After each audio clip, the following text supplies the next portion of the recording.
Zelda Ocarina of Time is being remade, and so Nintendo is finally free to create the ultimate version without any limitations. And as we all know, Nintendo actually cut a number of things from this game. For example, multiple dungeons. But if these were to return, what could we expect? And which dungeons am I talking about? Well, let's look into it, because there's a lot more to it than most would think. The Wind Temple, a place that is actually seen in many different Zelda games. Even the most recent Switch titles had dungeons centered around this one theme. And in Ocarina of Time, they also wanted to make a Wind Temple, but ran out of time, space on the cartridge, or resources. So it was scrapped. Overall, Nintendo was very ambitious when making this game. But as expected, with this being the first 3D title, they had to learn how to walk before they could run. And while many things were cut, there are actually signs of leftovers everywhere in the final game. When it comes to the Wind Temple, a good example is the medallion logo itself. This clearly shows a form of fan instead of a leaf or something which would be a better fit. In the files, we can even find unused Japanese text that says Medal of Wind, which again confirms my suspicions. But this isn't all. Nintendo even seemed to have made certain assets that were supposed to be used in this dungeon, but since it was cut, they reused it in different locations. For example, the Shadow Temple, as well as Ganon's castle. Here you will come across fans that look a bit off, because overall they are brighter than their surroundings, meaning they are most likely from the scrapped Wind Temple. But it seems like the hover boots were going to be some sort of companion piece for these fans, and probably the Wind Temple as a whole. If we want to have an idea of how this could have worked, all we need to do is look at Ganon's castle. Here, the small challenge room that you need to complete to break the barriers are good examples of some of the cut dungeons. For the Sage of Forest, you need to take on some enemies like Stelphos, but especially the final room is interesting. It features a bunch of fans and silver rupees that are just begging to be collected. And I bet that this idea was going to be featured in the Wind Temple before it was cut and reused here. It is also said that Fado of the Kokiri would have been the Sage of Wind. This is supported by the fact that in early versions of the game, she had her very own model, and the only Kokiris to get this distinction are very important to the plot, like Saria. And in the Wind Waker, they actually did include a Kokiri sage known as Fado, who is the Sage of Wind. There's even leftover text in the files that fits well with all of this. It states, somehow it seems that the air in the forest has changed. However, we can also look at the game set after Ocarina of Time to get an idea of what Nintendo would have done if a Wind Temple was in the game. Originally, a Sky Temple was also supposed to be in the game. There were even rumors about this, with the method needed to find the Sky Temple being ludicrously convoluted and obviously false. According to the rumors, players would need to use cheats to pause the day-night cycle and kill several hundred Stel children, which would summon a gigantic skeletal monster, and killing this giant would create a portal to the Sky Temple. Now obviously, this wasn't in the game, but in later titles we did see Sky Temples. Think of the City in the Sky in Twilight Princess, or the Cloud Tops and Palace of Winds in the Minish Cap. And I bet that the Wind Temple in Ocarina of Time would have been similar, with the hover boots and hookshot playing a big role. However, now that the game is being remade, we could see more and more of these elements in the new version of the Forest Temple. I would say that the chances of a fully fledged Wind Temple being seen in the game are low, and the same goes for Sky Temple. This would be far beyond the scope of what Nintendo is trying to do here. I assume that they don't want to stray too far away from the N64 and 3DS versions, but they could still include some ideas and assets that were originally scrapped, giving players something familiar but also new. However, this wasn't the only dungeon that disappeared from the game. Another that we were supposed to see was the Ice Temple.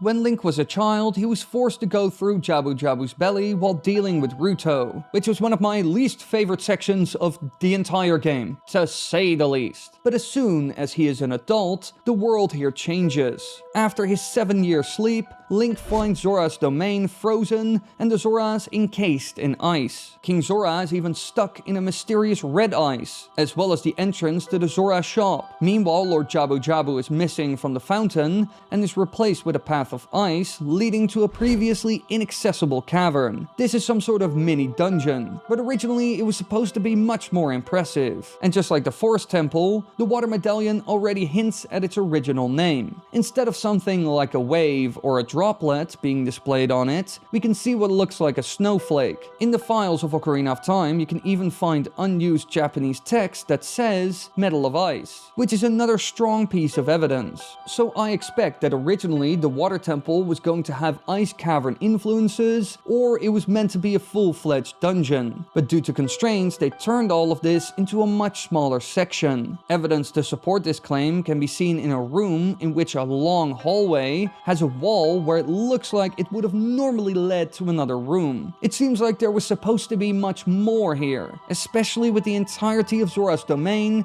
being covered in ice. We can even see some assets in these caverns that aren't really used, like this red ice that is a bit irrelevant. There are even some enemies that have special behavior that isn't used. The berry enemy from Jabu Jabu's belly has a special interaction for being hit with ice arrows, where it will freeze into a block of ice, fall to the ground, and shatter. Now normally you will never see this because Jabu Jabu's belly cannot be entered as adult Link, and this enemy does not appear in any other area of the game. But all of this does make it seem like this enemy was going to be in the scrapped ice temple at some point. Now when it comes to this dungeon, we can see traces of it everywhere. Nintendo recycled a lot of the planned content throughout the game. For example, the actual mini dungeon, the ice arrows, and the whole ice theme in Ganon's castle. So here we actually have a good idea of what it would have looked like. And in later games, we saw this theme come back. Snow Peak Ruins is a good example, and so I expect that Nintendo will expand on this. Now a merge of the water temple and ice caverns is a bit unlikely, but this remake does give them a great opportunity to finally make a better version. One that isn't as short as the version seen in the original, and a dungeon where the ice arrows play a big role, because in the current version of the game they are barely used. However, sadly enough, very little is known about it. The only thing I was able to find was the unused behavior of the berry. Sure, some cut objects like an arrow trap that reminds me of a dispenser from Minecraft, as well as some sort of elevator that was used in a Master Quest version can be found in the files, but they don't really seem related. And aside from that, I couldn't really find much. But there is a bunch of other stuff that we might cover in the future. So it will be interesting to see what this dungeon will look like when the game comes out. Maybe it will even be able to rival other great mini dungeons in terms of quality, like the bottom of the well, with a number of ice block puzzles, a more impressive fight with the white wolfos at the end, and a second half where the ice arrows are found and actually used, instead of them being optional and located in the Gerudo training grounds of all places. However, we have one last cut dungeon to cover, one that is shrouded in mystery,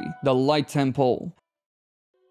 After Link's long and arduous quest of collecting all the spiritual stones, he was able to finally pull the Master Sword out of its pedestal, opening the portal between the normal world and the sacred realm where the Triforce could be found. However, when Link wakes up here after 7 years, he's in the Temple of Light, but unlike all others, this place cannot be explored. Only one of its rooms is visited, the Chamber of Sages, and here you just get the light medallion from Rauru and leave to free the next sage. Now, as you could have expected, originally they wanted to make a whole dungeon around this, but once again it was cut and all we got was this one room. Now if you use a Game Shark to walk on the platforms in the background, you will find that they are solid, so maybe we would have had the option to walk around in the Chamber of Sages and talk to them as part of the Light Temple. So while the ice dungeon was at least turned into a small outing for Link, this place met a similar fate to the Wind Temple. That's also why Zelda gives you the light arrows, even though normally you would get a plot important item like that in a dungeon. And any work that was finished was reused in existing locations, just like we saw with the fans. For example, there are numerous light puzzles in the Spirit Temple, as well as the light barrier section in Ganon's castle. So based on that, we can assume that those would play a big role, similar to some stuff that we saw in the Earth Temple from the Wind Waker. Here we also encountered many massive and sometimes very complex light-based puzzles. So clearly this dungeon would have been similar in some ways to that one, while the mirror shield and light arrows would be your main items. However, this isn't all. There's also evidence suggesting that the Temple of Time was once part of the Light Temple. We can see that this place would be a good fit, and has several connections to other things in the game that are light themed. When playing the Prelude of Light, we teleport to this location, and end up right on top of the light medallion platform found in the very middle of the Temple of Time. So I bet that you would have accessed the Temple of Light from here, teleporting to it wherever it may be in the Sacred Realm. Many people think that this temple would look like some sort of sky temple. In many artworks, the Sacred Realm looks like a bunch of floating islands after all. So I expect its setting to be sort of similar to something like Rainbow Road seen in Super Mario 64. But once again, we know very little about this place and what exactly they planned for it. Not much can be found in the files of the released game, sadly enough. But I do expect this dungeon to be finished and implemented in the remake. Out of all the cut content, including this one, is almost a must. It was quite underwhelming after all that Rauru just hands over the medallion, and the same goes for the light arrows which you just receive from Zelda. So I expect and almost demand a fully fledged light temple in the new remake. It was one of the pieces of content that was completely cut but needed to be in there. There was supposed to be a dungeon for every sage, and Rauru, especially because he plays such a big role in the game, has to have one as well. But where would the light temple fit? Well, I can only think of two places in the game's linear main story. They could put it at the very beginning, because that's when you receive the Medallion of Light in the original title. And they could even streamline the game by giving you the hookshot in this dungeon instead of Dampe's race, which was always a bit of an odd spot to receive it. Or we deal with this challenge at the very end of the game, because that's when you obtain the light arrows. However, I'm not sure where it would fit. So far, all we can do is speculate, because Nintendo has only shown a slither of what we can expect in the full title. However, if you're in the mood for more cool Zelda content, then be sure to check out my other videos. Like this one about a potential retcon of the timeline, or this video about the fate of the Ocarina of Time. Aside from that, I stream here on YouTube 3 times a week, so come hang out. Be sure to leave a like because it really helps, and subscribe now so you won't miss any future videos.